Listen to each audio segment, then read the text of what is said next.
Hello, everybody. You're listening to the Big Chill Podcast. This is episode 631, Wild Card Weekend Preview.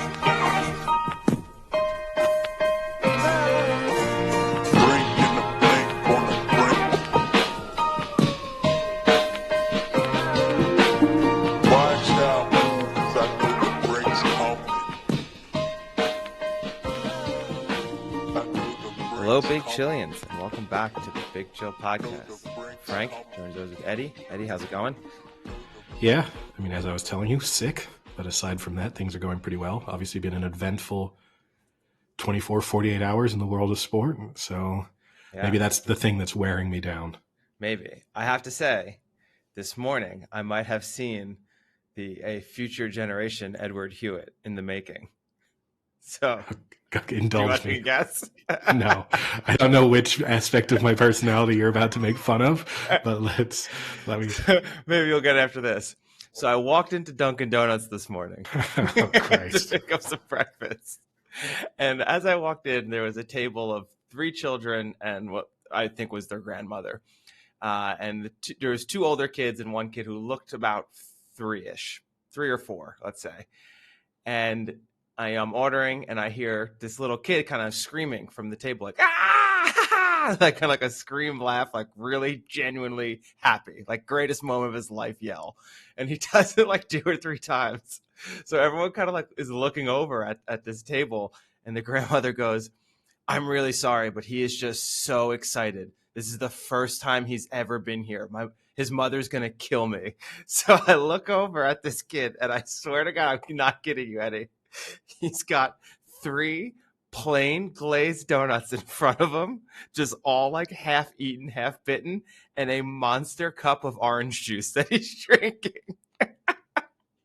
That is Edward Hewitt 2.0, glazed donuts and OJ. I will say, I don't know how old I was when I had my first donut, but I mean, I guess I was significantly older than that, though. But again, I mean, I don't know how my reputation for donuts has really built itself. I haven't had a donut since I was with you, but I don't know if you did see, speaking of donuts, actually a topic I wanted to bring up, that they've opened a Krispy Kreme in Paris, and I thought we discussed this. No, not on the maybe not. And the lines for the Krispy Kreme for the first few days were up to 7 hours long. Who on earth is waiting for a Krispy Kreme donut for 7 hours? That's insane. Like, a 7-minute wait would be too long for me to get a Krispy Kreme donut. And that's one of the things about Krispy Kreme is like you just drive right up through the drive-through, boom, dozen donuts, goodbye, nice and fresh. But people were turning up there at like 4 or 5 in the morning to get a donut. Now here's my question. Krispy Kreme, also their other big thing here is that they're notoriously cheap, right? You can get like a dozen donuts for like $3 or whatever. What are they, like €5 a donut there? It's a good question. I've not been, so I can't really say. Let's see if they have, checking their website quickly. Okay, how much do you think an original glazed donut at Krispy Kreme France costs? €3. $2.50. So that's not terrible. That's my first guess. Damn it. It's not awful, but I mean, it's certainly terrible. not. And then for like this more special donuts, you're going up to $3.80. That's like their most expensive. So yeah, $3 to $4.50 a donut, which it's not bad, but it's also, you wouldn't call it cheap. And it is the interesting part, right? For people to then wait in line for all that time when you could go to a boulangerie and get a really nice, fresh something, a pain au chocolat or a croissant or whatever for less than €2, anywhere from like €1 to €2. So that's the one bit that makes it even more baffling, really. But French people, as we know, they love a line and they love like new things. Whenever a fast food chain or a restaurant pops up here, they are packed for days.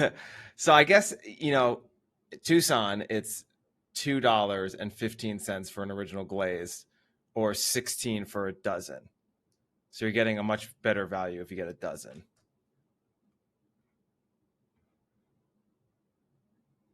They're only like $1.20 if you get a dozen. Yeah, a dozen of original glaze here is $19.90. That's not too bad then. So yeah, it's not. Maybe It's that's why marked they're up a little queuing up, bit. Eddie. It's a bargain of Paris. Maybe. Enough calories and 19 euros for the whole day. We'll see. I mean, I'm not desperate to try out Krispy Kreme. They already have a pretty significant presence in Europe anyway, so it's not like it's one of those like American fast food chains moving over where like you can go to London and get Krispy Kreme all over the place. But I feel like there are your types of donuts though, where they're like very simple and plain. Like it's either original glaze or just like original cream stuffed on a glazed. Like those are the two biggest sellers. Nothing, no frills in their donuts. You mean no hipster donuts? That's the. It's not. Yeah. Nothing I to like try and make it better or elevate it. Just no, it's the opposite actually. It's plain Jane Eddie. See, that's your negative spin on it. My positive spin on it is I'm expecting the very basic ingredients to do all the heavy lifting, right? Like the donut then at that point speaks for itself. Like anyone can cover a donut in a bunch of shit and you can eat it and go, well, that was interesting. But if you're going to serve me a glazed donut and I'm going to really enjoy it, then you had to do something really well. Yeah, put butter and sugar in it. Yeah. Sorry, instead of doing that, then smothering it in Nutella and injecting it with some whipped cream. Yeah, it's. I prefer. I take a lot of pleasure in simplicity. It's just. I'm one of those. I'm a simple man. I can find joy in my day-to-day existence. It's one of those things people always say about me. Yeah. And there we go. I've got Eddie to talk about donuts for 5 minutes already. We'll have our spin-off donut podcast where I don't eat donuts, you do, and then you make fun of me for eating donuts. That's a good one. I like that one. Maybe that's what we do. Instead of the hot wings challenge, we get celebrities and make them eat donuts until they throw up. How many donuts can you eat till you vomit on screen? All right. So, obviously, a number of really important sporting events for us to cover before we get on to our NFL wildcard weekend previews, which we obviously promised to do in our last episode. But before we get there, probably some NFL news worth covering first. The biggest story being Bill Belichick, who is no longer the head coach of the New England Patriots, supposedly by mutual agreement. Several days worth of meetings where they both took the high road. Is what I read. Yeah. It's. I like someone being. But ultimately, one of them had to take the higher road. So who took the highest of the roads? I guess maybe Belichick, because, I mean, maybe the thing we don't know, right, is maybe the Patriots agreed to pay him off, but say, let's call this mutual so that because they could have traded him. He had 1 year left on his contract. He could have been traded, but that would have been out of line or inconsistent with what they did with Tom Brady, right? Where they could have done the same thing with Brady. They could have franchise tagged him before he went to the Buccaneers, and that backfired. So but they felt like they'd learned from their lesson. They felt like he deserved the ability to make a decision entirely for himself based on what he'd done for the team. And obviously with Belichick, they probably feel the same way, that let him go, and then he's got the ability to move wherever he wants. There's obviously a number of high profile jobs available. It's a good time to be an unemployed NFL coach, and a good time to be an NFL team looking for a head coach. But I guess worth discussing the Belichick Patriots era and dynasty. Where do you think this lands then now that it's all said and done, on the Brady versus Belichick, who was more important to the Patriots dynasty? I mean, this is where it's a little unfair for Belichick, because as someone who loves analytics, the statistics don't lie. With Tom Brady, he's 249-75 with 6 Super Bowls. So a 0.769 winning percentage. Without Tom Brady, he's 84-103 with a 0.449 winning percentage and 0 Super Bowls. now, And if you dig a little deeper into those statistics, because if you take the Matt Castle season out of the equation, which where was a they winning finished with season. He was where they 11 and had 5. and somehow missed the playoffs. If you take but fundamentally still had a very good Patriots team in place aside from Tom Brady getting injured in the opening game of the season. If you take that out, then it starts to look even worse. I guess how you interpret that Matt Castle season actually is kind of important, because if you're a Belichick defender, you would say that's a sign that when has the roster built that he wants and has time for those players to get used to his system and feels like he has sort of strength all over the field, he can be good with pretty much any quarterback. Yeah. The reverse is with Cam Newton, who was an MVP, he went 7 and 8. With Drew Bledsoe, who was above average quarterback, he went 5 and 13. With Jimmy Garoppolo, he went 2 and 0. So maybe that's the other way. But Vinny Testaverde, he went 17 and 16, who, most people would say above average quarterback. Bernie Kosar, 11 and 18. And then Matt Castle is that anomaly at 10 and 5.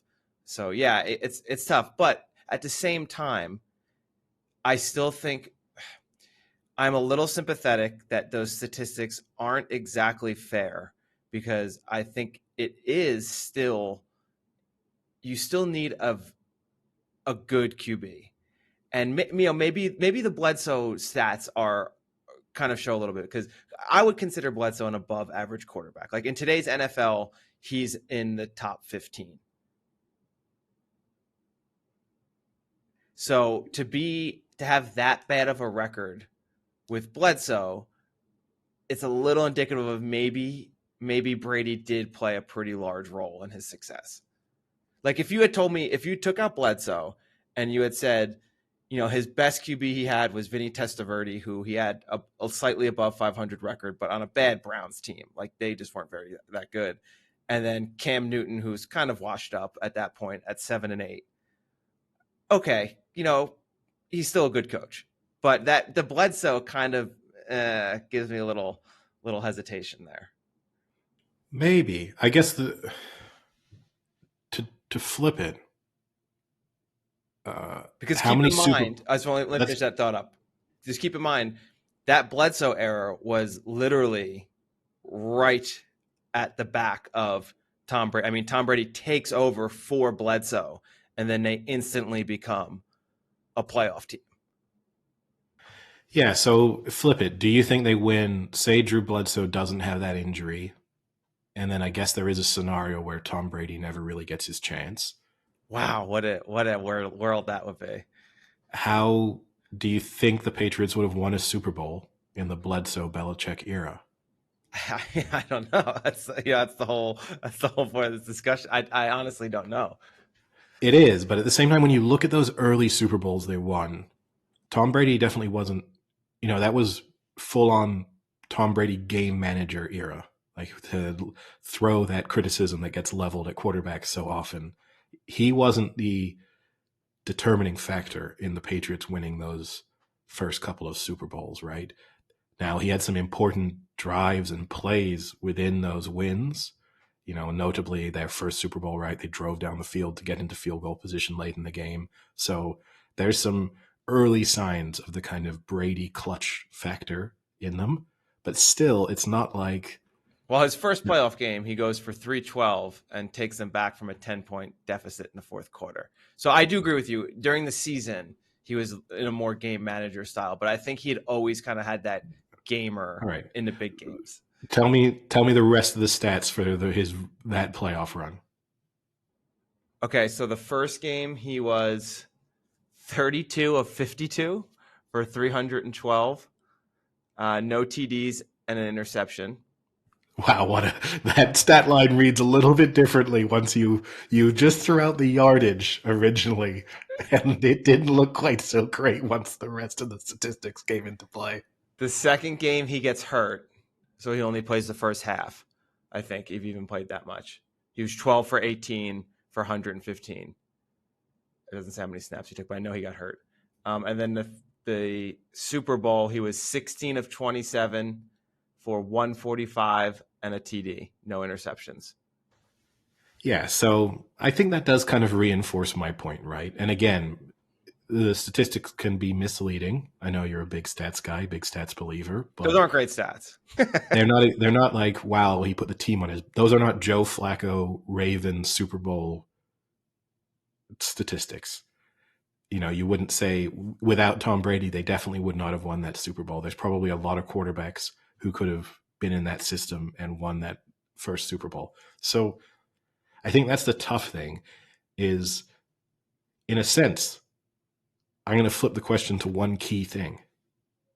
I think Belichick would have won a Super Bowl without Tom Brady. The question becomes, would Tom Brady have won a Super Bowl without Bill Belichick? Didn't he? Yeah, but he did. But he gets no. But it's not fair because it's after nearly 20 years of development with arguably the greatest NFL coach of all time, and him getting to mature. You know, like it's easy to forget. I mean, so you're saying if he's not playing in the Belichick system, exactly. like If say he's he gets drafted by the Steelers, yeah. Let's say he's Ben Roethlisberger. Let's not choose the Steelers because they won multiple Super Bowls Good call. during that era. Let's say he gets drafted by the Chargers. Okay. Or even more to the point, he gets drafted by his hometown team, the San Francisco 49ers. Ooh. Do I think the 49ers win a Super Bowl in that era with Tom Brady? And I'm going to say I don't think they do. I don't know how you can figure that out. Well, we can't. I mean, that's just completely like, no, you know what, Eddie? I think they do. Well, there we go. Podcast over. Guys, prove us wrong, listeners. Yeah, someone invent a time machine.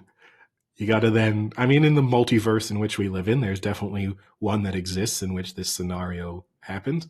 But I think that's an important, the second point of would Brady have won a Super Bowl without Belichick is obviously impossible to answer. And you do have to lean heavily towards yes because of how great he turned out to be. But I think it's very difficult to say that Belichick would have not won a Super Bowl without Brady.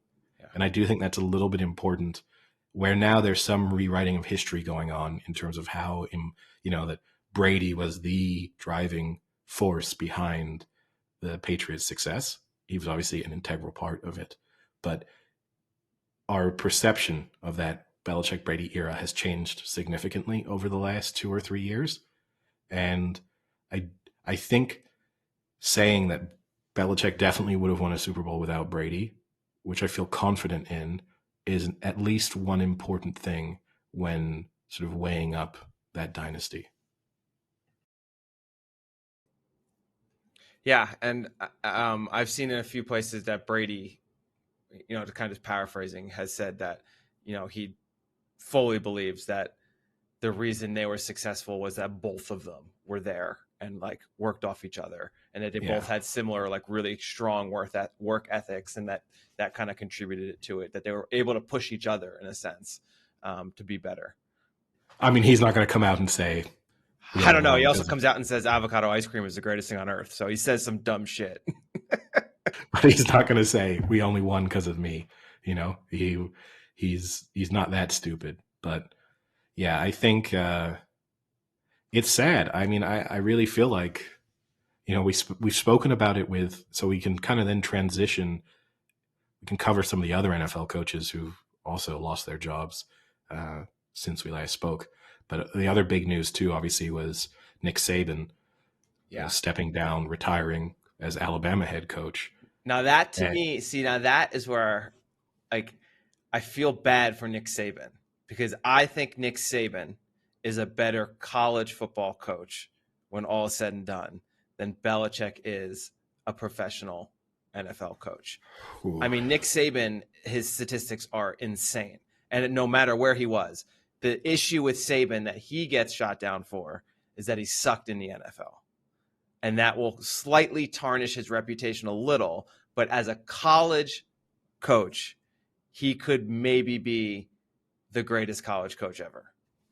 Maybe. I think it's easier to be consistently dominant in college than it is in the NFL, just because once you build a powerhouse in the way. Now, his role in turning Alabama into such a powerhouse is important, right? But to, your ability to just recruit 5-star players every year, for Alabama at times to have 5-star quarterback recruits sitting on the bench. Like, ultimately, part of this discussion boils down to, no matter how good of a coach you are, you do need the players capable of executing the plans and schemes that you come up with. But yeah, that's an interesting discussion. I feel sorry for Saban because they should have beaten Michigan from the position that they were in, right, in that semifinal. And I think they would have beaten Washington then in the championship game, based on the performance that we then saw from Washington against Michigan. So he was in a position to sign off on a real high, and probably in his mind, that's what he both hoped for and planned for. So it's a shame to have had such a great career and really be denied that sort of, in the same way that it's a shame for Belichick that he signs off from his Patriots tenure with such a disappointing season and a loss to the Jets, that he didn't even get to finish with a win. It's, Yeah. leaves a sour taste in your mouth. Yeah. Keep in mind, though, Saban also had a national championship with LSU, and in 4 years turned that program from like a 500 program into a national championship. And then I think that's what kind of killed him, is then he went to Miami, and that was like he had that mediocre rise. I mean, although he was still a very good coach before LSU, but came to LSU, won a national championship, kind of was like, oh my God, he's, could be one of the best ever. And then went to Miami and kind of ruined his reputation pretty badly. Yeah, and it's an interesting thing, right? Because all of these coaches are connected. Because we can then also bring Pete Carroll into the equation, who, again, seemingly has agreed to step down as head coach of the Seattle Seahawks by mutual agreement, although then in his press conference made it clear that it was not mutual agreement, and that he had really wanted to stay, although he may be staying with the Seahawks in some kind of front office position. So his time with the Seahawks might not be over, but that still remains to be settled. But all of these coaches have worked together. You have these three, huge figures within college and professional football over the last 30 years, and all of them have these connecting experiences, which is kind of interesting. But I don't know which of the three leaving. I guess maybe Pete Carroll surprises me the most. I mean, they were so close to being a playoff team. It feels like they were kind of rebuilding pretty quickly into a fairly competitive team. So it's somewhat surprising to see them deciding that this is when they want to change, really shake things up. So Pete Carroll is 72. How old is Belichick again? 71. Yeah. And Saban? Oh, I think it's about the same. 72 as well. Yeah. So maybe that's it. Maybe they all were told 72 is the limit. I mean, it is old to be an NFL head coach, right? There's no denying that fact. I mean, it's old to have pretty much any job, but it's definitely old to have a job that requires incredibly long hours. Yeah, like 4 a.m. to like midnight. And and it's interesting too, because I think I honestly think part of the reason all of them are leaving or have some kind of want of not being there anymore is that the game has slightly changed from when they were in their prime of how it was kind of run and how it functioned. I think the most for Saban. Saban has been pretty outspoken about how he does not like NIL. And not the fact that players aren't getting paid, but that what's become of college football now is, hey, like, come here, we'll give you 10 million for a year, and then you can go somewhere else. Like, he doesn't like that aspect of college football where there's not bring a player in, develop them over 3 or 4 years, get them ready for the NFL, which he was extremely successful at. And I think Belichick too, his NFL was, I'm running things my way. I want to be involved with every player we bring in, every player we cut. And nowadays there's so much more, like, the big word now is like collaboration amongst the owner and the GM and the coach that I don't think he likes. Yeah, I think I think you're right. It's the landscape has changed the most for Saban. Now, if you're cynical, right, you'd probably say that Alabama were offering players those kind of deals under the table for as long as Nick Saban's been there, and maybe he's just annoyed that that things have leveled out and now people have to do it sort of transparently. But yeah, between the transfer portal and NIL deals, We're not accusing though. Alabama's never been accused of that. Right, but you know what I mean. It's the chance. Would you bet your life that Alabama hasn't, left some money for someone for a recruit at some point, or had them get a car, or whatever it is? And that, I'm not trying to tarnish his reputation as a coach, because I think all of the big programs have done that. It's a little bit like the Lance Armstrong argument that he probably just did it better, maybe more discreetly, more quietly, and anyway was just a better coach. But for Belichick, I think the biggest issue, and you see this in a lot of sports now, he's like an old school coach. And I think him handling young players nowadays has to be tough, because people coming in with big egos, and especially now with NIL deals already. So they're coming in already millionaires, and you've got this coach who wants you to earn every little bit of respect you have directly with him, with the team, that everyone's expected to put in the same level of effort. Everyone kind of gets treated like shit. That's a little bit harder to do probably nowadays.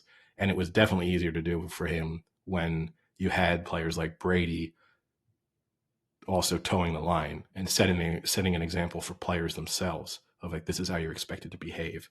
I'm not taking the biggest deal.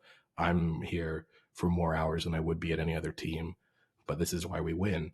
So they've definitely probably aged out, but I think Belichick will coach again. So, that's going to be the interesting things to see where he goes. I guess with Pete Carroll, if he now is just shifting to a front office position with the Seahawks, that's the end of his coaching career. But I think Belichick will likely end up somewhere. The strongest links at the moment are with him going to the Atlanta Falcons, which is an interesting one for me, because that's still a full rebuild, a winnable division, but a full rebuild. Yeah. I don't know why that's the most attractive position. I mean, I would have thought the most attractive position is the Chargers, just because, you have a much higher opinion of Justin Herbert than I do, but no matter what, you have to think that Justin Herbert is like a quarterback capable of winning a Super Bowl. That you at least don't have to address the quarterback position for now. And when you're as old as Belichick is, you'd think, even if you're being optimistic, he has maybe, let's say, 4 seasons of coaching left. 40? So 4. So, Herbert seems kind of perfect, because you're getting a player moving more towards their prime, who knows how the NFL works, who you can help to get better, but you're not starting from scratch. Whereas even if you land in a place with a talented rookie quarterback or second-year quarterback, you'd think you're 3 years out from being a legitimate Super Bowl contender, even if everything went really well. So, yeah, he can chase the wins record, which I guess is probably his focus in some respects, and maybe an easy division makes that more attractive.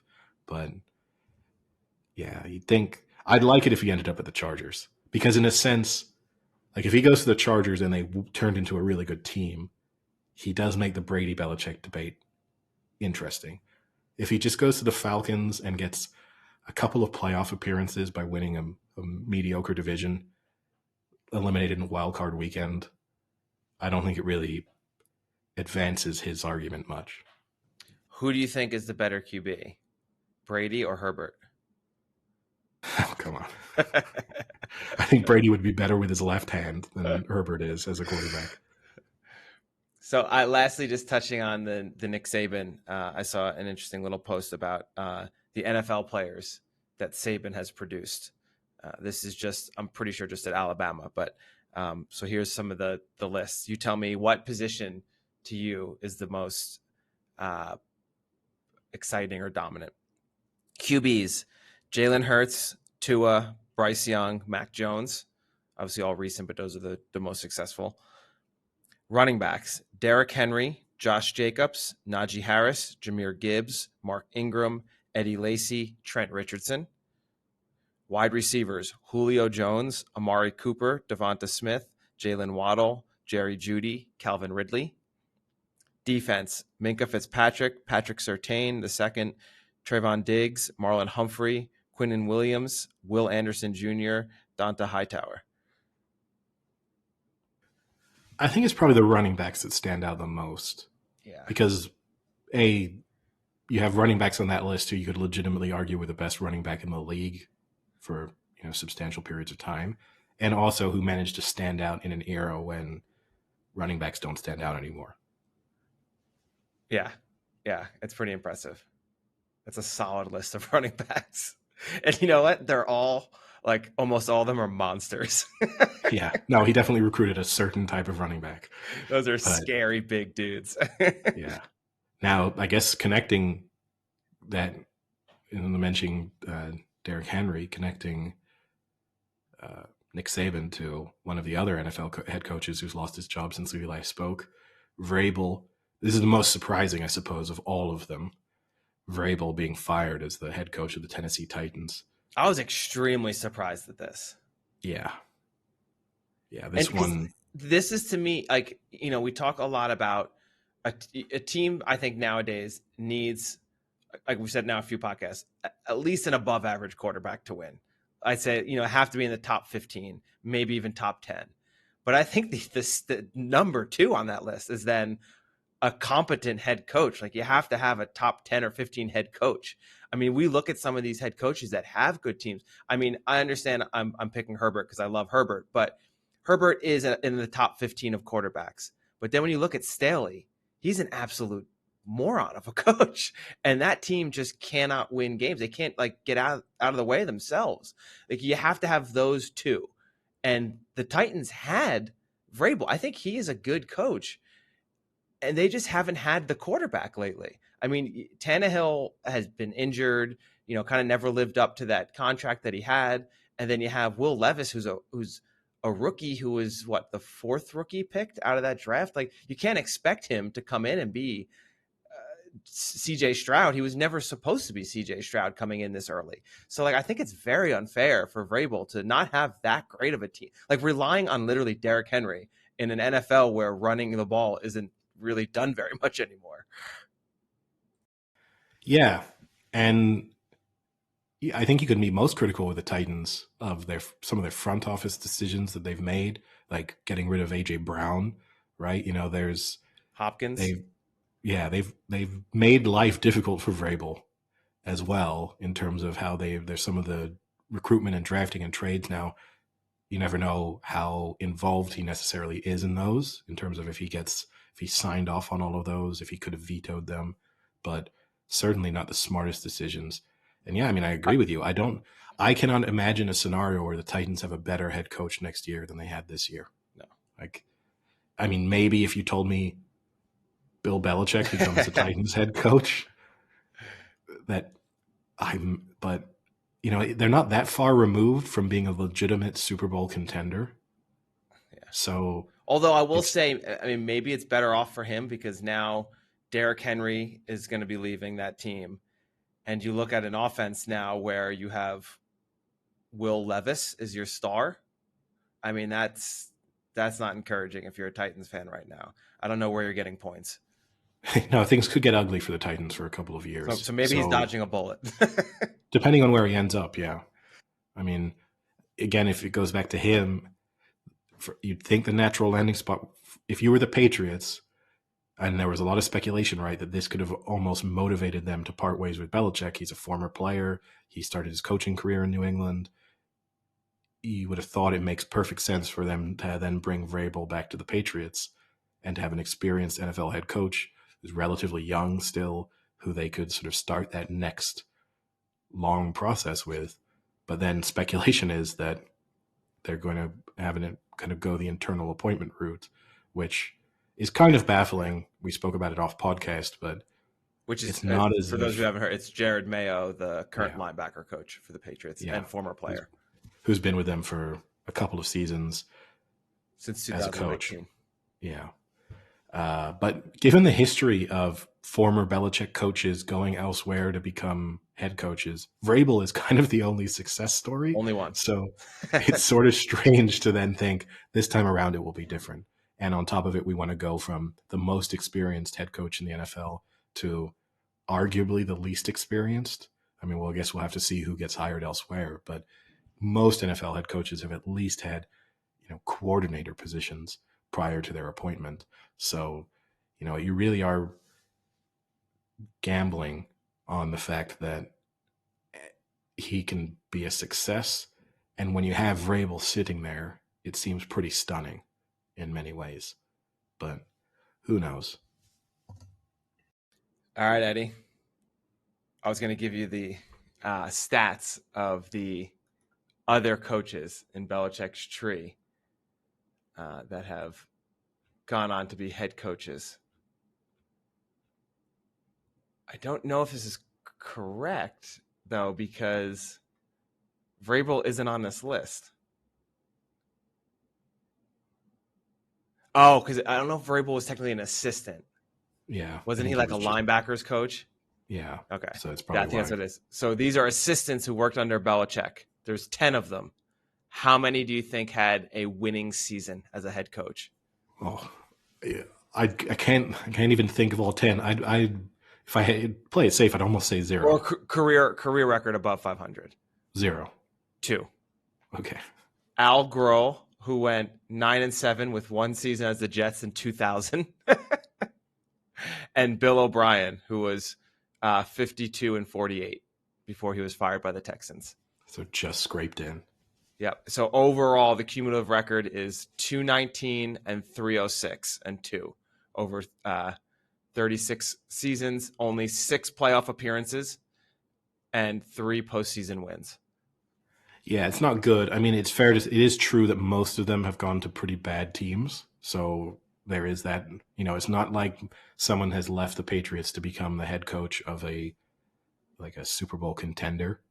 But it's and then the coaches, for those wondering, it's Groh, Crennel, Judge, Patricia, McDaniels, O'Brien, Mangini, Nick Saban, Brian Flores, and Brian Daboll. Wow, that's quite a list of losers. Yeah, I mean, just saying some of those names, this brings back memories of how bad they were. God, yeah, Mangini. Who's the most successful? I mean, obviously O'Brien from a record standpoint, but in the sense of who do you think was the best head coach? I mean, I guess Daboll has a chance to. Yeah, we have to rule out Saban because. Yeah. Unless you're talking about NFL. NFL specifically, yeah. Flores kind of got that short stick in Miami. I think he was a little unfairly fired. That's true. Yeah. I actually thought he was always a decent coach. And we'll see what the super kid, the wonderkind McDaniels can do in the playoffs here. But yeah. No, different McDaniels. No, I know, but I'm saying like Flores was fired as the Dolphins coach to bring in McDaniel. Okay. Yeah. All right. So I guess with that as a little transition, we can move on then to our NFL wildcard weekend previews. I guess we'll go through the games in the order in which they will be played. Okay. So we will kick things off with wait, before we start. Yeah. I have a little storyline within each game. So do you want me to give you all the storylines, or as we go through each game, I can give you the storyline? As we game by game, as we get there. Oh, I have a quiz for you before we start. Can you name, let me count those. There are 10 quarterbacks with 10 plus playoff wins and 25 plus playoff passing touchdowns. Can you name them? This is of all time. Okay, give it to me one more time.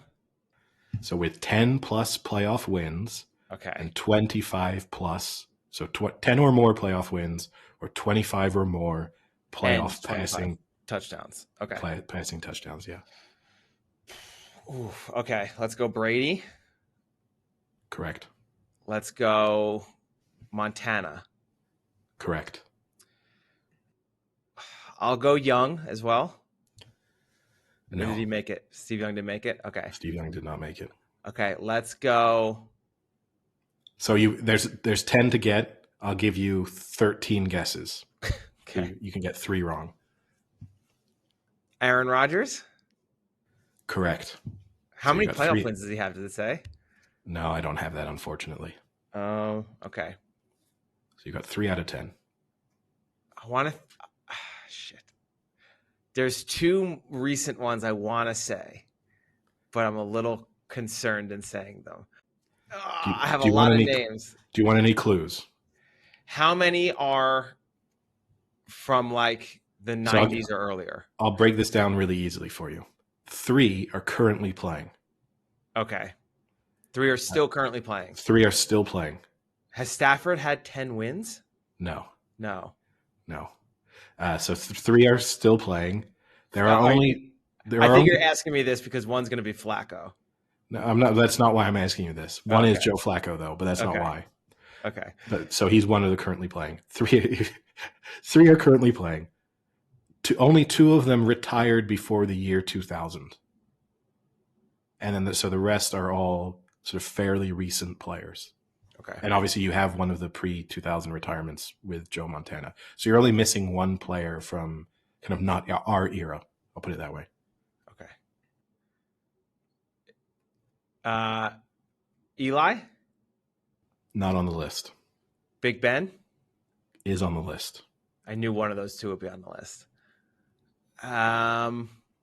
Who's the other one currently playing that I'm missing? Oh, Mahomes. Yeah. Patrick Mahomes, yes. Is there still another player currently playing that I'm missing? No, you said Flacco, Mahomes. That's all I said. That's it. So you're missing one player who's currently playing. Well, I said Aaron Rodgers. Okay, then yeah, those are the 3 active players. Okay. So you're missing one pre-2000. Is that Johnny Unitas? No. And then you're missing 2 our era quarterbacks. Drew Brees? No. Oh, Drew Brees doesn't have 10 playoff wins.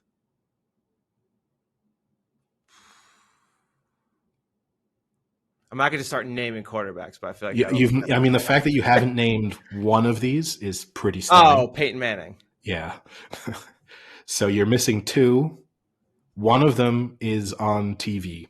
The pre-2000s is It's magic. Pre-2000s. Oh, it could be pre-2000s. Could be Phil Simms. I'll just start rattling off. Aikman? No, although surprising, actually. Ooh, I would have. Bradshaw. There you go. You've got so you are missing one retired player who retired in the 2000. I think I know what it is. Is it Brett Favre?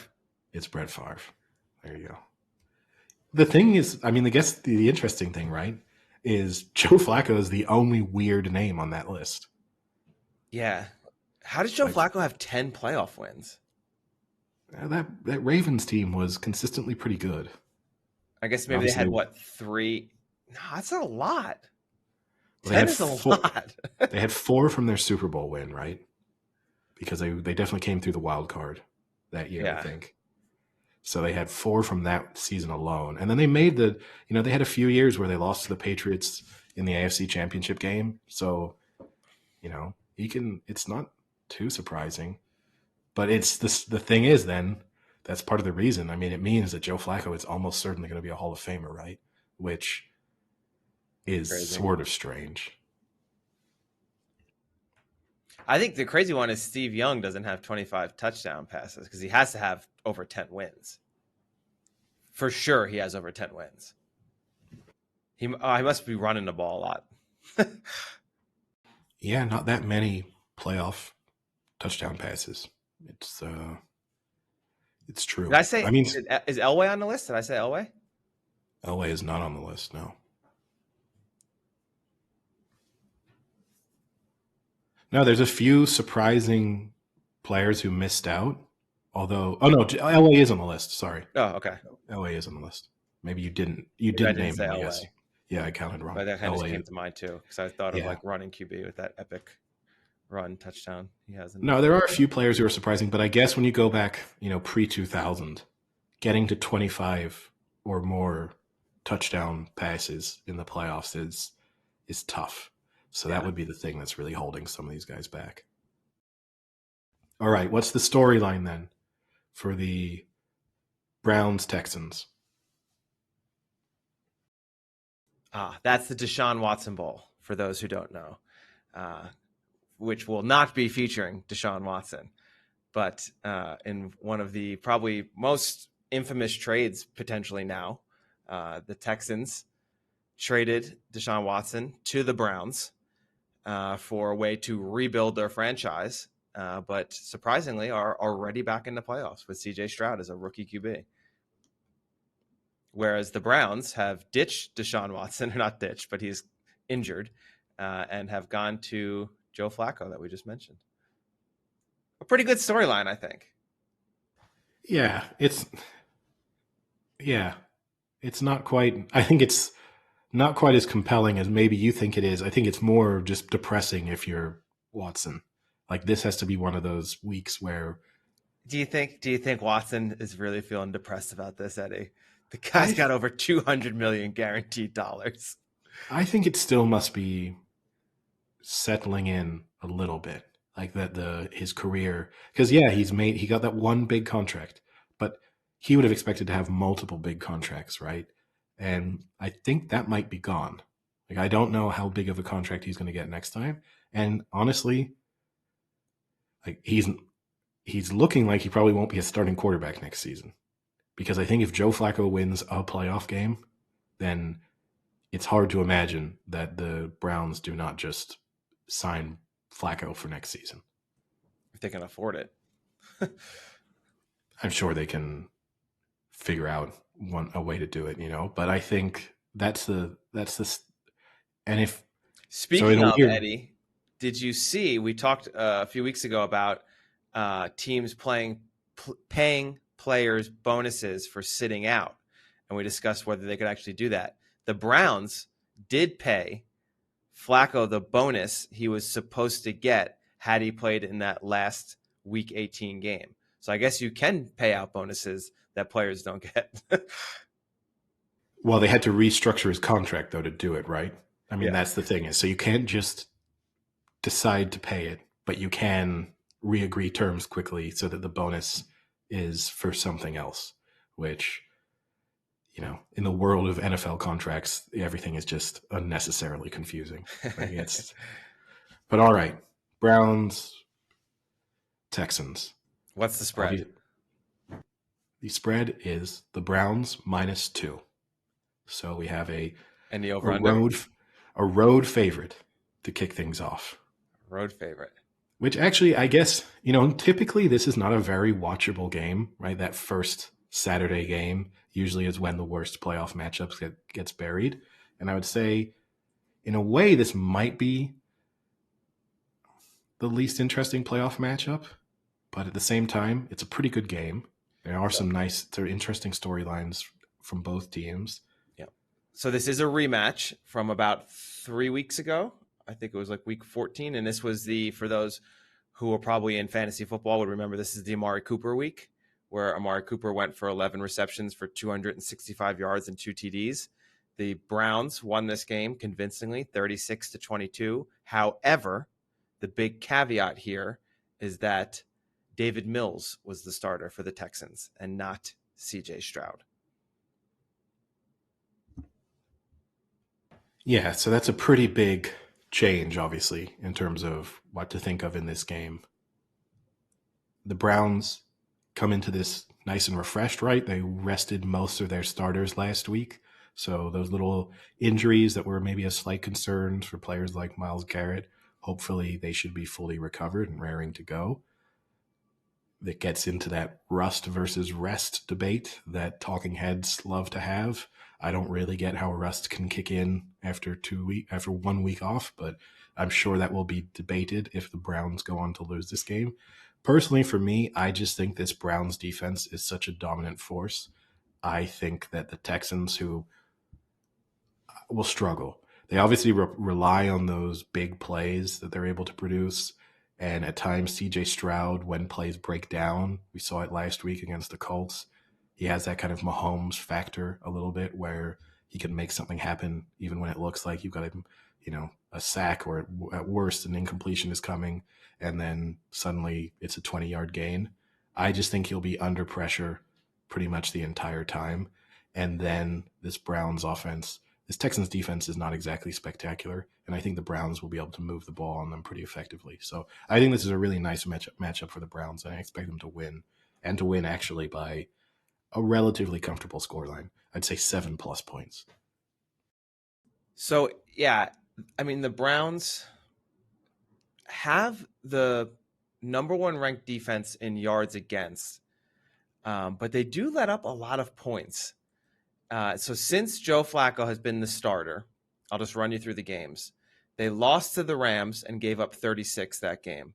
They beat the Jags but gave up 27. Beat the Bears but gave up 17. Beat the Texans but gave up 22 to Davis Mills and the Texans. And then beat the Jets but gave up 20 against the Jets. And then Cincy will wash because that was, a rest game. So their defense is good, but people can score on it. And I think this game will come down to, can Joe Flacco just put up enough points to let his defense, comfortably hold that lead? And, I think if they can get over 23 points, they win this, no problem. But I do think the Texans will score above 20 points. Maybe. To go back into why I think it's a good matchup, though, and yeah, you've highlighted some of maybe the slight weaknesses in this Browns defense, but the Texans give up pressure on nearly a quarter of CJ Stroud's dropbacks. It's 24.3%. It's the 10th most in the NFL. So they're not great at handling pressure or protecting CJ Stroud. He actually deals relatively well with it. It's one of the things that's made him a standout player this year. But in your first playoff game against one of the best pass rushes in the league, if he's under pressure consistently, it could get ugly for them pretty quickly. You are putting a lot of expectations on him to be able to stand up to pressure. And then if you want to be a real pessimist, right, you could throw in, it also always opens up the X factor or the kind of potential element of CJ Stroud going into concussion protocol again. Not that you want to have your prediction for this game be based on that fact, but I do think it's something you have to consider. A team that gives up a lot of pressure against a team that's very good at creating pressure, you cannot overlook the possibility here that this is not a complete game for CJ Stroud. Ultimately, I agree with you. I think the Browns will win this. I think Flacco will have a good game.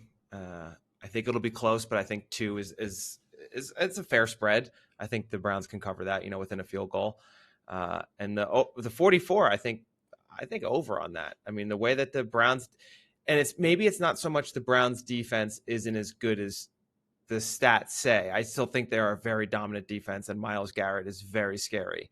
But, you talked about it, I think, last podcast. The offense is different now. They're not a run the ball, grind the clock out type of offense. They're a Joe Flacco, let them fly offense. So, as Flacco throws the ball more and they have more possessions, their defense also is going to have more times that they need to stop someone. So, I think the higher number of points might just be indicative of them changing their offense a little bit and having less time of possession than they normally do. So I like the Browns, and I kind of like the over here at 44. I think it's pretty low.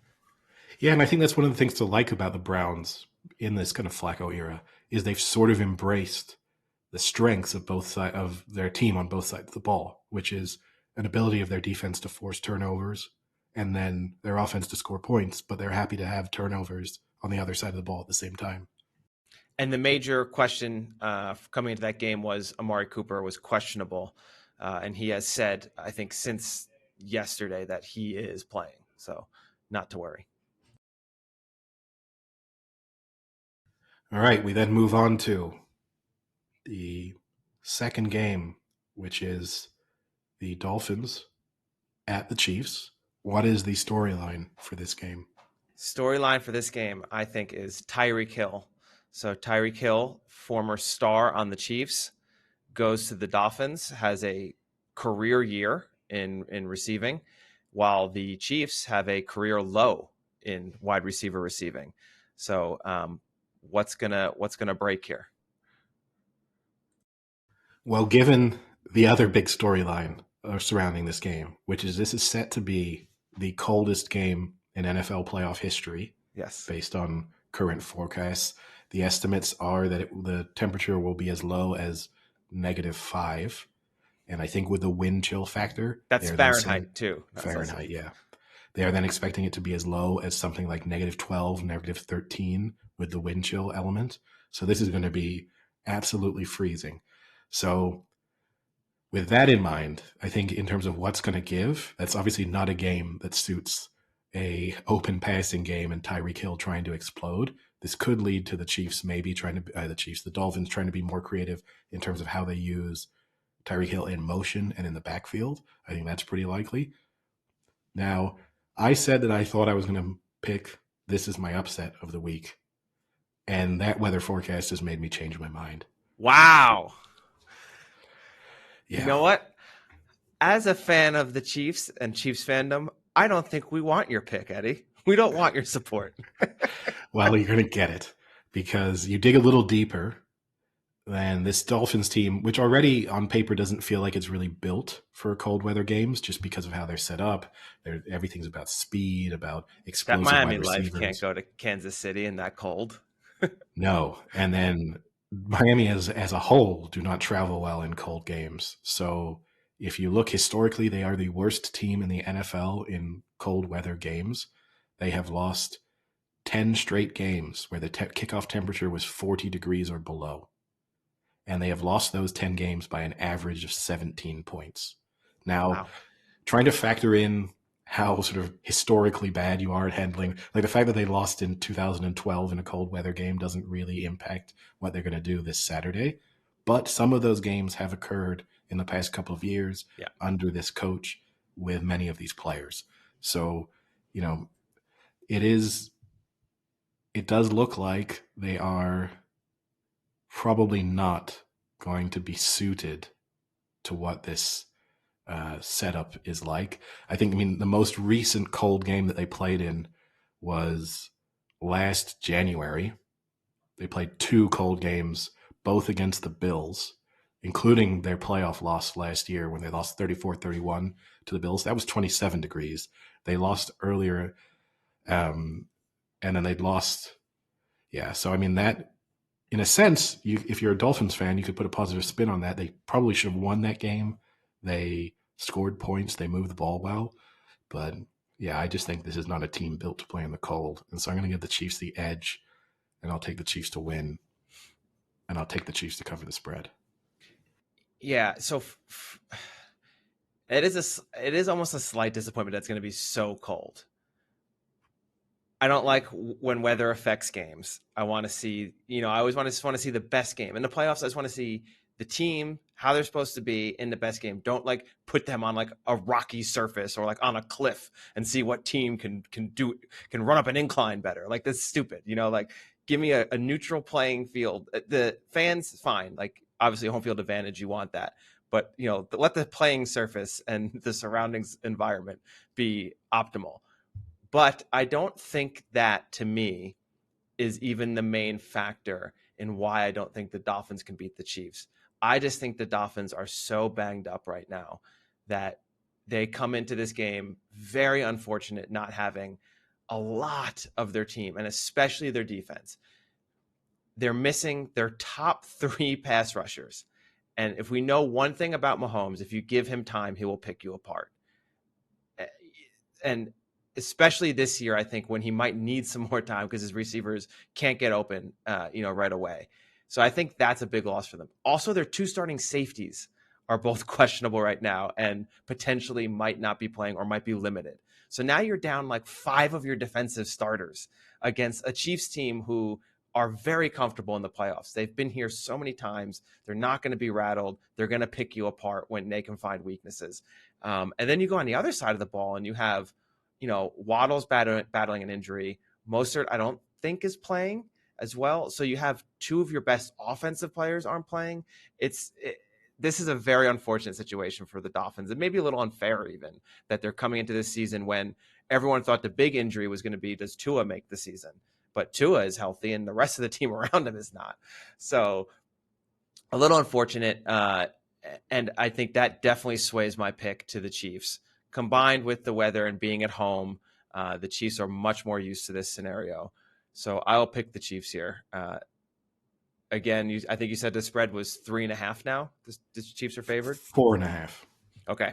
And the over-under 51.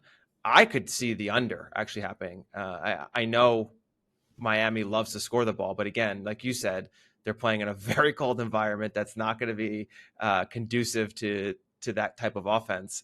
And the Chiefs, everyone thinks the Chiefs are a great offense, but they don't score as much as this year for sure as they have in the past. So this could be a Chiefs defense, which has been a very good defense this year, could limit the Dolphins to 17 points and win 2017 in a low score. All right. Next game up, we have, I guess, the game maybe you're least interested in. The Steelers at the Bills. No, Eddie, that's where you're wrong. Oh, because you really want to see the Steelers. Because when someone talks as much as I do about something, they need to see it happen. Well, I think you will see it happen. Obviously, the Steelers are the biggest underdog of the weekend. The Bills are favored by 10 points right now.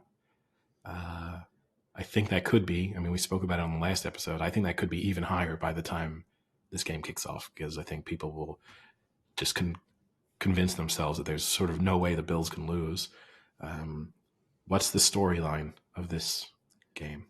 This is a little tough of a storyline. I had to dig a little deep here, Eddie, but I'm going to give you that you might not be able to get one. But the storyline here is that Mike Tomlin and Sean McDermott were actually teammates in college at William and Mary playing football together. So they have a potential friendship that goes back a long way. Okay. Yeah, that's sort of interesting. I'm sure that will get mentioned in the build up to the game. I think the big thing to cover, obviously the Steelers kind of historically bad from a playoff team perspective. We've covered it extensively over the course of the season, particularly you have, in terms of their point differential and just how unconvincing they are even when they've played pretty well. Yeah. Things have improved slightly once they've made their latest change at the quarterback position. I think with Mason Rudolph, their offense has looked sort of more impressive wouldn't be the right word, but no, but more average, maybe. Competent. Yeah, more competent's probably the right word. I only have one stat for you, but maybe you're going to give that stat now too. Go for it. The defining stat here, Eddie, the only one that everyone needs to know is 1-10 without TJ Watt. And the Steelers will not have TJ Watt in this game. They allow 26 points per game without TJ Watt and have 1 win in 11 games without him. And he is that much of a factor. And especially, I think, when you are playing the Bills that have won their last 4, right, to make it into the playoffs, you need TJ Watt. And without him, I think they're done. Yeah, I think that's fair. I think all hope, if you were trying to be, now the spread is a different thing, because obviously double-digit spread in the playoffs is pretty high. I think if you were a Steelers fan, saying all hope is lost, not quite, but the only way you could create a strong case for this Steelers team was that their defense was going to be sort of shut down, lights out, and missing their star player makes that significantly less likely. So yeah, I think it's hard to see how the Steelers could win this. As for the spread, I think I'll still take the Bills -10, but it is a big spread. Like it's hard. It's easy to lose convincingly and still end up only losing by 8 or 9 points, depending on if the Steelers sneak the last score of the game or something like that. So I'll still take the Bills -10, but I'm less convinced about that element. Yeah, I'll take the Bills, and I'll take the Bills with the spread. They've won their last 5. I apologize, not 4. And then they had the loss before that was the Eagles' loss in overtime that they probably should have won. So when you look back at the Bills, while some people still will say, these wins, they don't look convincing and, they don't look that great even though they're winning. I mean, when you go back, they lost to the Eagles in overtime, a game that I think almost everyone agrees they should have won. Then they beat Kansas City in Kansas City. They thromped Dallas, then beat the Chargers, beat the Patriots, and then beat Miami at Miami. So, that's 3 playoff teams that they beat, and then one that they probably should have beat in the last 6 weeks. So that's a solid win record there. And I don't care how you're winning those games. They won those, so I think they are a lot better team than most people are going to give them credit for. And I think they're going to be a threat in the playoffs. So I definitely think they're going to come out here and win this game convincingly. My question is to you, if you are the Bills, what do you tell Josh Allen in regards to his playing style? Do you tell him, hey, listen, I think we're going to win this game. Let's stick to our game plan and have you sit back and throw it? Or do you let him loose this early in the playoffs? I think you just keep doing as dumb as it sounds, you keep doing the things that you've been doing over the last 5 weeks. But you're not concerned that you don't want to run that risk. No, I think once you get to the playoffs, right, you just put all of your cards on the table and you try and build some momentum and confidence. But this isn't a playoff game. This is like when that team comes over to give you practice before the real playoffs start. That's what this is. Yeah, history there have been a few of those games in NFL wildcard weekend where teams have had their eyes firmly set on games to come, and then their next game is a preseason game the following season. So, I've watched, you think back on that Seahawks upset against the Saints, that Seahawks team with a losing record where Marshawn Lynch had that, one of the most famous touchdowns in wildcard weekend history. That was like an unbeatable Saints team against a Seahawks team who most were saying shouldn't have even been in the playoffs. In many ways, very reminiscent of what we're about to see, like a legitimate Super Bowl contender up against a team most people think we're lucky to even be there. And I think one of those teams won that by quite convincingly in the end. So, and that's probably why when we went through that list, Drew Brees doesn't have 10 playoff wins. So, you can set your eyes too far ahead. So I think in particular, since they made the change with their offensive coordinator, the Bills have looked a lot better, but you still need to keep building that because it's only been a handful of weeks. So, try and get some more confidence from the momentum so that you have something to build on going into more difficult challenges. So you brought up the underdog. So I have some statistics. So since 2017, underdogs are 20-10 against the spread in wild card games, and 13 wins, 17 losses outright. And at least one underdog has won outright in each season. Yeah, which is why I said, you have to pick an underdog in a sense. It's why I wanted the Dolphins to be that underdog pick. I don't think I'm going to pick any other underdogs. No, come on. I have my underdog pick. I think it's a pretty solid one. All right. But I don't think I do. But anyway, we'll see. But that, I guess, wraps up the Steelers-Bills discussion. Up next, first game on Sunday is the Packers at the Cowboys, and the Cowboys are 7.5-point favorites. So what's the big story in this one? Storyline here is also another coaching storyline, and that's Mike McCarthy. Coached the Packers to a Super Bowl victory 10 years ago now, and is now welcoming that team who ditched him to the Cowboys to face his current team. And I think overall, the other storyline here is just Packers-Cowboys is a genuinely good rivalry historically, and McCarthy has beaten them twice now in the postseason as a Cowboys coach. Yeah. This is kind of an interesting one, right? You got Dak Prescott with a lot to prove in this playoff run to try and establish himself really as an elite quarterback. With Jordan Love, this is then a case of trying to further his development and convince people, I suppose, that he is the future of the Green Bay Packers at the quarterback position. You throw in the fact that the Cowboys are just statistically and from an eye test perspective better in pretty much every area, then there's some pretty bad matchups in terms of how the Packers might be able to contain someone like CeeDee Lamb, for example. They weren't able to do it last time around. It's difficult to imagine how they can do it this time around, seeing he's been pretty much unstoppable for the past few weeks. And then also the Cowboys are semi-unbeatable at home, right? I mean, this is 16 or 17 wins in a row. They've got the longest home winning streak in the NFL. I'm going to pick the Cowboys to win and the Cowboys to cover. Yeah, I'm going to pick the Cowboys to win. The cover is tricky. The Packers, they're flying high right now, that offense. So the Cowboys, they're going to come out and they're going to throw the ball and they're going to look to run up the score. But I think the Packers can stay with them.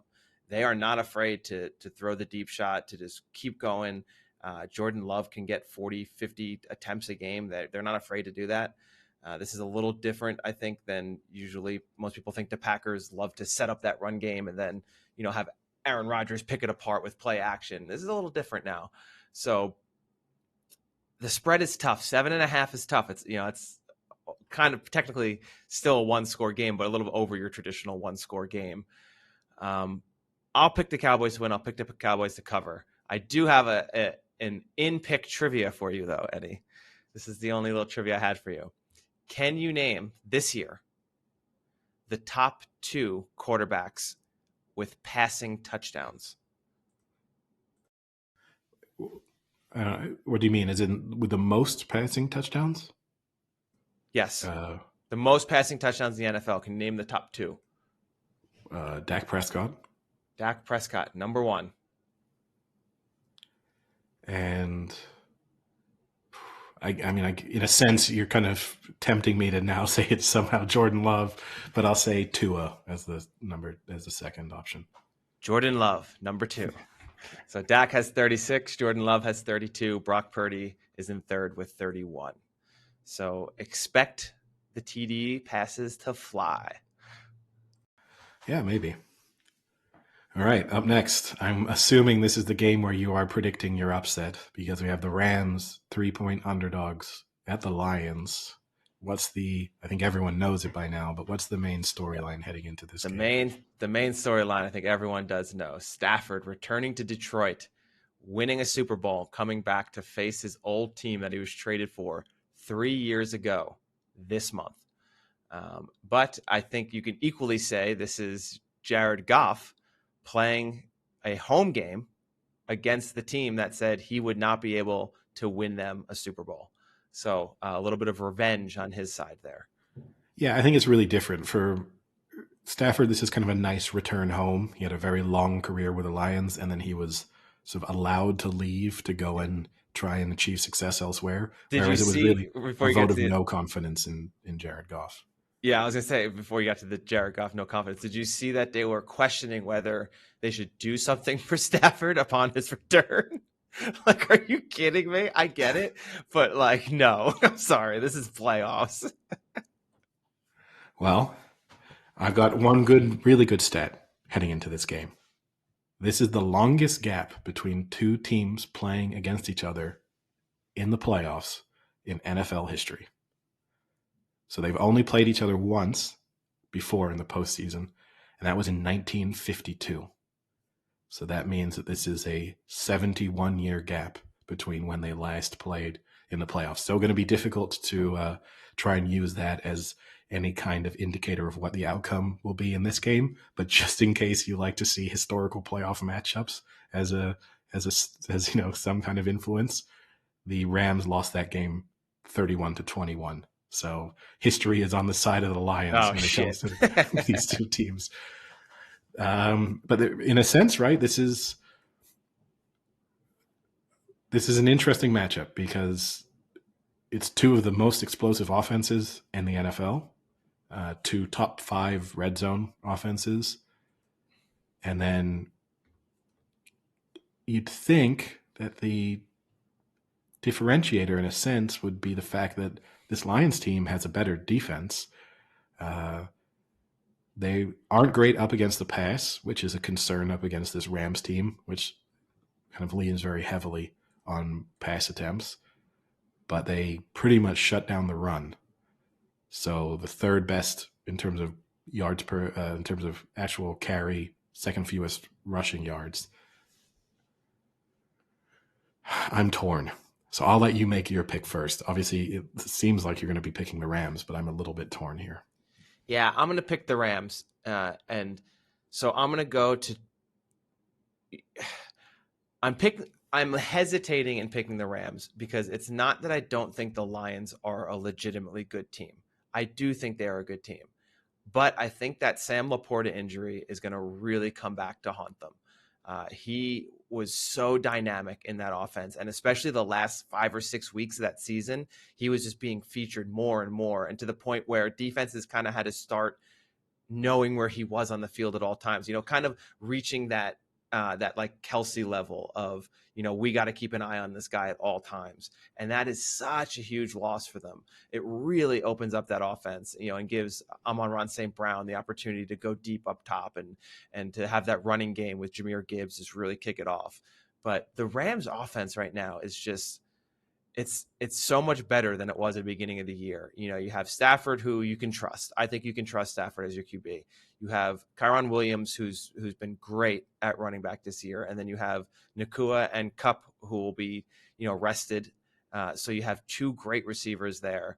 That's a solid 4 on your offense. So for me, I think I'm going to have to go the Rams here. Like we said, there's going to be an upset. And I think if I have to choose, which I am, this is going to be the upset that I think is the most likely. And if you go to 2 games, I want to highlight, you had the Lions loss to the Cowboys in that quite controversial game that everyone talks about. And I think that is an indication to me that they are a legitimate team, because I do think the Cowboys are that upper tier, in the NFC. They're the second best team in the NFC. And to stick with them and, whatever, another dumb play away from winning that game.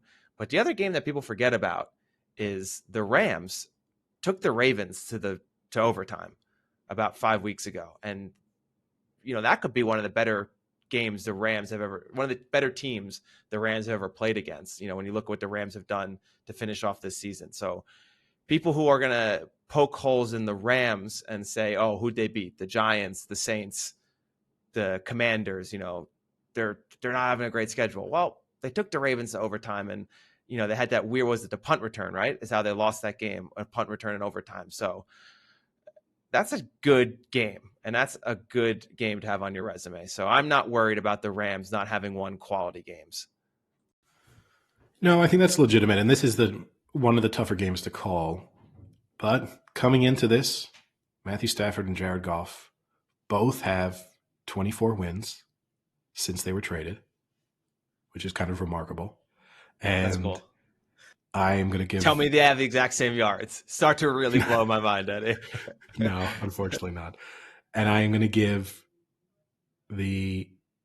Now, but if you wanted to have a slight tiebreaker in that matchup, Goff has more starts, obviously, because Stafford had some injury issues. So Stafford is 24-17. Goff is 24-23-1. He does have a tie. So I guess technically, you could maybe say he's got a slight edge. You could give him 24.5, but with a lower winning percentage. I'm going to say that Goff sneaks ahead in this one. I'm going to back the Lions to win their first playoff game in a long time and to cover as well. And wrapping things up, then have Monday Night Football.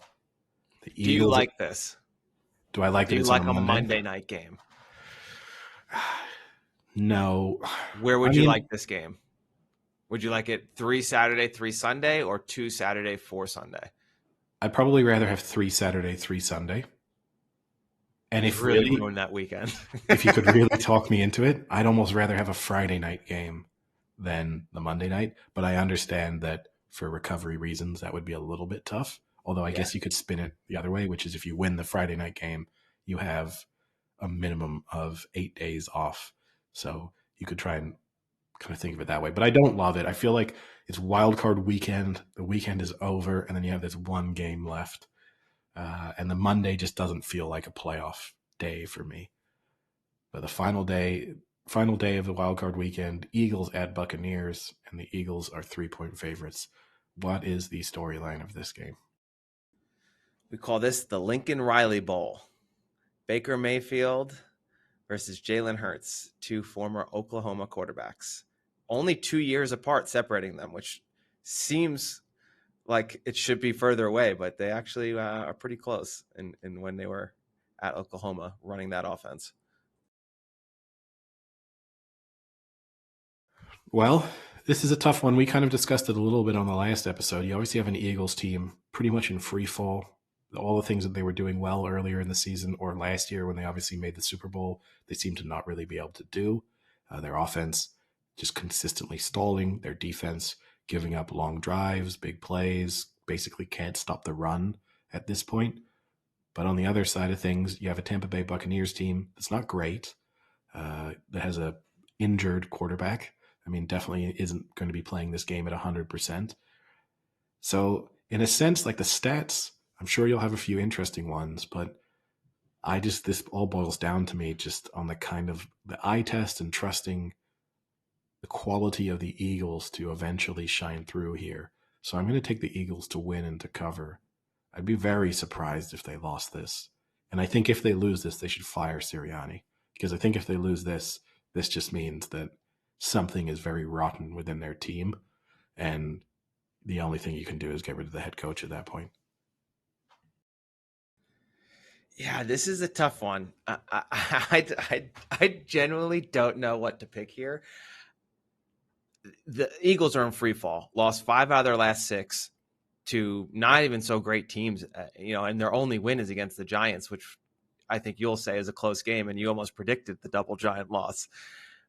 Whereas the Bucs, they're winning, but winning is almost an asterisk when you win 9-0 off of 3 field goals to the worst team in the NFL, the Carolina Panthers, and then lose to the Saints the week before. But they beat the Jags, they beat the Packers, and they put up points, and they're not afraid to throw the deep ball. And I think that could come back to haunt the Eagles here. The Eagles' pass rush is not what it was last year. So quarterbacks are getting more time to throw the ball against the Eagles. And the Eagles have faced the most wide receiver targets and receptions and allowed the second most wide receiver yards and touchdowns in the NFL this year.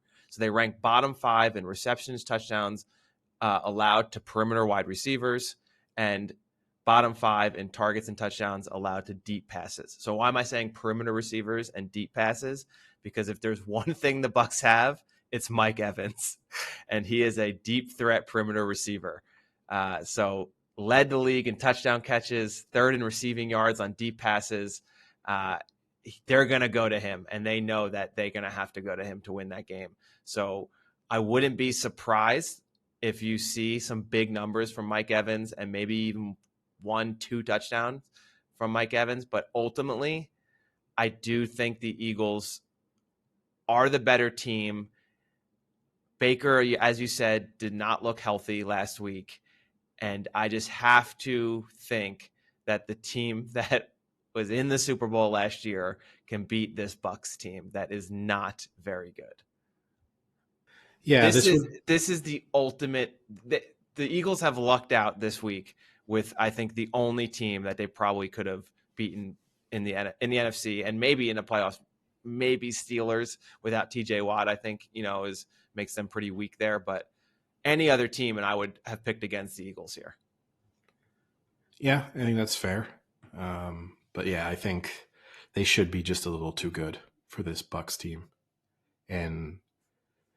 But if you follow the trends, then I guess you'd expect the Bucs to win this, but I just can't. At some moment in time, they've got to right the ship. I don't know if you saw there were some conspiracy theories going around. The Eagles have been losing intentionally because they're planning on unveiling some different defensive and offensive schemes in the Oh my playoffs. God. And so that they wanted to keep all of that concealed so that they could kind of basically look like a completely different team in the playoffs.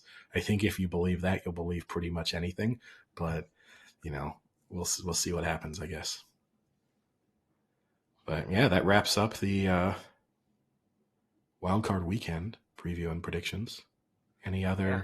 Obviously, the Premier League is back in action this weekend. A couple decent matches. It's the winter break in the Premier League, so unlike some other leagues, they're not doing that by having a complete break, but each team is getting one weekend off. So half are playing this weekend and half are playing next weekend.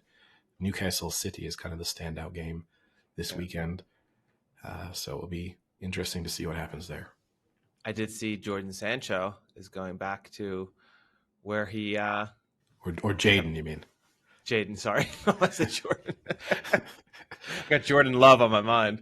Jaden, back on loan to Borussia Dortmund, trying to revitalize his career by going back to where he played best.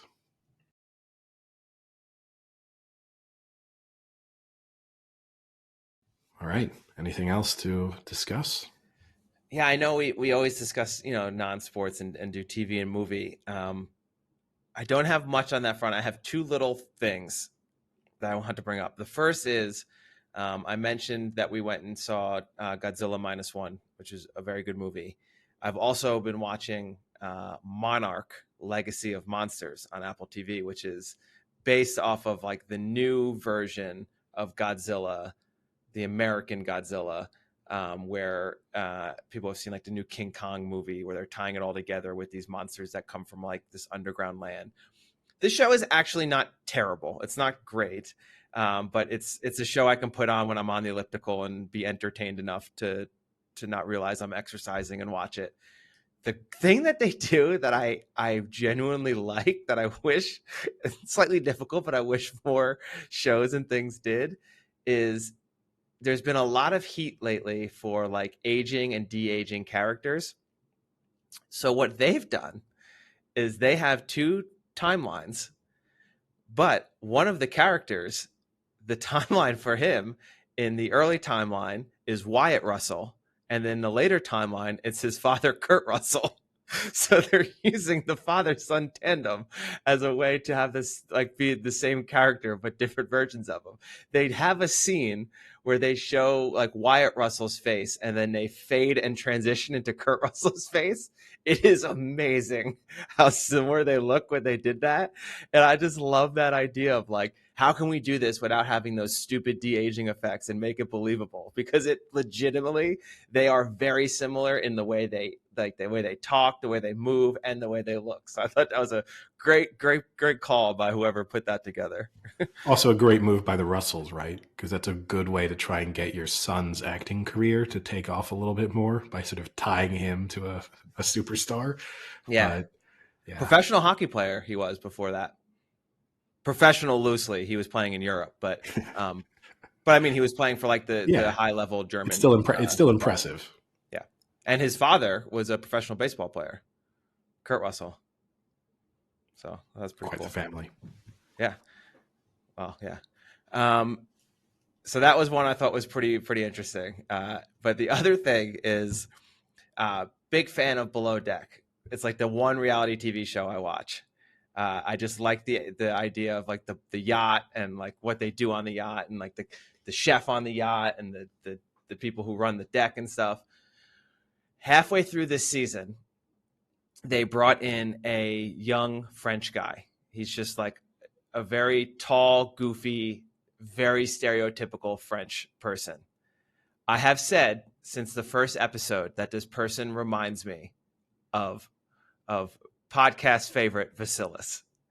Just his general attitude and demeanor is very Vasilis-like.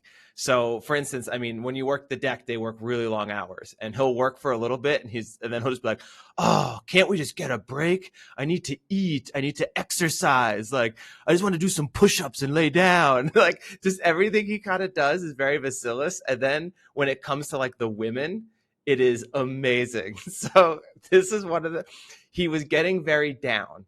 Like from charter to charter. And then it got to one where he's just like, "Guys, I'm going to quit. And they're like, what do you mean you're going to quit? Like, what's going on? He's like, I just don't feel happy anymore. He's like, I have to trust my body. And when my body tells me I'm not happy, then I'm not happy and I need to do something else. And they're like, what do you mean you're not happy? He goes, yesterday I woke up and the tour I fell, it was not up. And when I wake up and it's not standing, then that's my body telling me something's wrong. And I was like, oh my God, this is something Vasilis probably says to himself every day. Possibly. You're right that is very Vasilis-esque. The work ethic But it part gets of this better. is not It gets so. better. Hold on one sec. So then this is his reasoning for why he thinks he wants to leave, because his body is telling him when he's not waking up with some excitement that it's his body telling him. But then they get a new person on board who's a very attractive female too. And instantly he's like, oh, maybe I stay for a little bit more. And then his demeanor within one day of talking to this girl completely changes. And he goes back the next day and he's like, I'm on board. I'll stay. It was so classic. Like that is a classic Vasilis move. The one attractive girl enters the room and he's full in again. Well, I don't know if I can be on board with the Big Chill podcast endorsing reality TV, but I guess I'll have to let it slide. But for any of our listeners who do watch and you want to get a little feel of what Vasilis is kind of like, this is a character that has some Vasilis traits to him. All right. Well, I don't really have any non-sporting topics to mention this time around, so I guess that's really it from me. All right, I guess with that, we'll wrap it up and have a nice, exciting NFL wildcard weekend. Yeah, looking forward to it. All right, talk to you later. See you.